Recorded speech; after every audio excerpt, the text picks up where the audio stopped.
ਬਿਸਮਿਲ੍ਲਾਹਿਰਰਹਿਮਾਨਿਰਰਹੀਮ। ਇਹ ਸੂਰਤ ਮੋਮਿਨੂਨ ਹੈ ਅਤੇ ਅੱਲਾਹ ਪਾਕ ਨੇ ਉਹਨਾਂ ਲੋਕਾਂ ਦੀ ਤਾਰੀਫ ਕੀਤੀ ਹੈ ਜਿਹੜੇ ਕਾਮਯਾਬ ਹੋ ਜਾਣਗੇ। ਜਿਹਨੂੰ ਅੱਲਾਹ ਕਾਮਯਾਬੀ ਆਂਦਾ ਉਹ ਕਾਮਯਾਬੀ ਅਸਲ। ਅਤੇ ਉਹ ਕਿਹੜੇ ਮੋਮਨ ਨੇ ਕਾਮਯਾਬ ਹੋਏ? ਸਭ ਜਿਹੜੇ ਆਪਣੀ ਨਮਾਜ਼ ਵਿੱਚ ਆਜਜ਼ੀ ਕਰਨ ਵਾਲੇ ਨੇ। 6 ਅੱਲਾਹ ਪਾਕ ਨੇ ਉਹਨਾਂ ਦੀਆਂ ਖਸੂਸੀਆਤ ਦਸੀਆਂ ਨੇ। ਪਹਿਲੀ ਕਿ ਉਹ ਮੋਮਨ ਕਾਮਯਾਬ ਨੇ ਜਿਹੜੇ ਆਜਜ਼ੀ ਨਾਲ ਨਮਾਜ਼ ਪੜ੍ਹਦੇ ਨੇ। ਦੂਜੀ ਤੇ ਉਹੀ ਸਭ ਜਿਹੜੇ ਫਜ਼ੂਲ ਕੰਮਾਂ ਤੋਂ ਮੂੰਹ ਫੇਰਨ ਵਾਲੇ ਨੇ।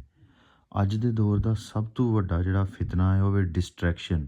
ਤੁਸੀਂ ਕੋਈ ਵੀ ਅੱਛਾ ਕੰਮ ਕਰਦੇ ਹੋ, ਕੋਈ ਹੁਨਰ ਸਿੱਖਣਾ ਚਾਹੁੰਦੇ ਹੋ, ਕੋਈ ਇਲਮ ਸਿੱਖਣਾ ਚਾਹੁੰਦੇ ਹੋ, ਕੋਈ ਇਲਮੀ ਤਹਿਕੀਕੀ ਕੰਮ ਕਰਨਾ ਚਾਹੁੰਦੇ ਹੋ, ਕੋਈ ਅੱਛੀ ਵੀਡੀਓ ਵੇਖਣਾ ਚਾਹੁੰਦੇ ਹੋ, ਆਲੇ ਦੁਆਲੇ ਘਟੀਆ ਵੀਡੀਓਜ਼ ਆ ਜਾਂਦੀਆਂ ਨੇ, ਤੁਸੀਂ ਉਹਨਾਂ ਪਿੱਛੇ ਨੱਸ ਜਾਂਦੇ ਹੋ। ਅਤੇ ਨਾਕਾਮੀ ਦੀ ਸਭ ਤੋਂ ਵੱਡੀ ਵਜ੍ਹਾ ਡਿਸਟਰੈਕਸ਼ਨ ਹੈ, ਇੰਤਸ਼ਾਰ ਹੈ, ਜ਼ਿਹਨੀ ਇੰਤਸ਼ਾਰ। ਅਤੇ ਅੱਲਾਹ ਪਾਕ ਨੇ ਫਰਮਾਇਆ ਹੈ ਔਰ ਇਹ ਦੋਵੇਂ ਚੀਜ਼ਾਂ ਉਹਨਾਂ ਨੂੰ ਹਾਸਲ ਨਹੀਂ ਹੈ ਜਿਹੜੇ ਨਮਾਜ਼ ਨਹੀਂ ਪੜ੍ਹਦੇ ਔਰ ਫਜ਼ੂਲ ਕੰਮਾਂ ਤੋਂ ਨਹੀਂ ਬਚਦੇ। ਇੱਕ ਨਮਾਜ਼ ਦੇ ਵਿੱਚ ਆਜਜ਼ੀ ਵੀ ਤੁਹਾਡੇ ਵਿੱਚ ਧਿਆਨ ਪੈਦਾ ਕਰਦੀ ਹੈ, ਫੋਕਸ ਪੈਦਾ ਕਰਦੀ ਹੈ। ਅਤੇ ਉਹ ਕਾਮਯਾਬ ਲੋਕ ਨੇ ਜਿਹੜੇ ਫਜ਼ੂਲ ਕੰਮਾਂ ਤੋਂ ਮੂੰਹ ਫੇਰਦੇ ਨੇ। ਅੱਛਾ, ਜਿਹੜੇ ਫਜ਼ੂਲ ਕੰਮਾਂ 'ਚ ਪਏ ਰਹਿੰਦੇ ਨੇ ਉਹ ਕਦੀ ਵੀ ਕਾਮਯਾਬ ਨਹੀਂ ਹੁੰਦੇ। ਅਤੇ ਜਿਹੜੇ ਬੰਦੇ ਫਜ਼ੂਲ ਕੰਮਾਂ ਤੋਂ ਬਚ ਜਾਂਦੇ ਨੇ ਉਹ ਕਾਮਯਾਬ ਹੋ ਜਾਂਦੇ ਨੇ। ਫਿਰ ਉਹਨਾਂ 'ਚ ਕੀ ਕੁਆਲਿਟੀ ਹੁੰਦੀ ਹੈ? ਅਤੇ ਉਹੀ ਜਿਹੜੇ ਸਭ ਜ਼ਕਾਤ ਦਿੰਦੇ ਨੇ। ਜ਼ਕਾਤ ਦੇਣ ਦੇ ਕਾਬਲ ਉਹੀ ਹੋਏਗਾ ਜਿਹਦੇ ਕੋਲ ਕੋਈ ਇਲਮ ਹੋਏਗਾ ਜਾਂ ਹੁਨਰ ਹੋਏਗਾ। ਜਿਹਨੇ ਜ਼ਿੰਦਗੀ ਆਪਣੇ ਫਜ਼ੂਲ ਕੰਮਾਂ 'ਚ ਗੁਜ਼ਾਰ ਛੜੀ ਉਹਨੇ ਕਿੱਥੋਂ ਜ਼ਕਾਤ ਦੇਣੀ ਹੈ?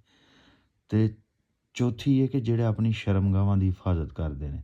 ਜਦੋਂ ਤੁਸੀਂ ਜ਼ਕਾਤ ਦੇਣ ਦੇ ਕਾਬਲ ਹੋ ਜਾਂਦੇ ਹੋ, ਤੁਸੀਂ ਅਮੀਰ ਹੋ ਜਾਂਦੇ ਹੋ, ਫਿਰ ਤੁਹਾਡੇ ਉੱਤੇ ਜ਼ਿੰਮੇਦਾਰੀ, ਫਿਰ ਤੁਹਾਡੇ ਨਾਲ ਜਿਹੜਾ ਨਾ ਤੁਹਾਨੂੰ ਬਹੁਤੀਆਂ ਲੱਭਦੀਆਂ ਨੇ, ਤੁਹਾਨੂੰ ਮੌਕੇ ਲੱਭਦੇ ਨੇ। ਅਤੇ ਅੱਲਾਹ ਕਹਿੰਦਾ ਅਮੀਰ ਹੋ ਵੀ ਜਾਓ, ਜ਼ਕਾਤ ਦੇਣ ਦੇ ਕਾਬਲ ਹੋ ਵੀ ਜਾਣ ਜਿਹੜੇ ਮੋਮਨ, ਫਿਰ ਵੀ ਸ਼ਰਮਗਾਹਾਂ ਦੀ ਹਿਫਾਜ਼ਤ ਕਰਨ, ਉਹ ਕਾਮਯਾਬ ਹੋ ਗਏ ਨੇ। ਕਿਉਂਕਿ ਗਰੀਬ ਬੰਦੇ ਨੂੰ ਤਾਂ ਕੋਈ ਲਿਫਟ ਹੀ ਨਹੀਂ ਕਰਾਉਂਦਾ।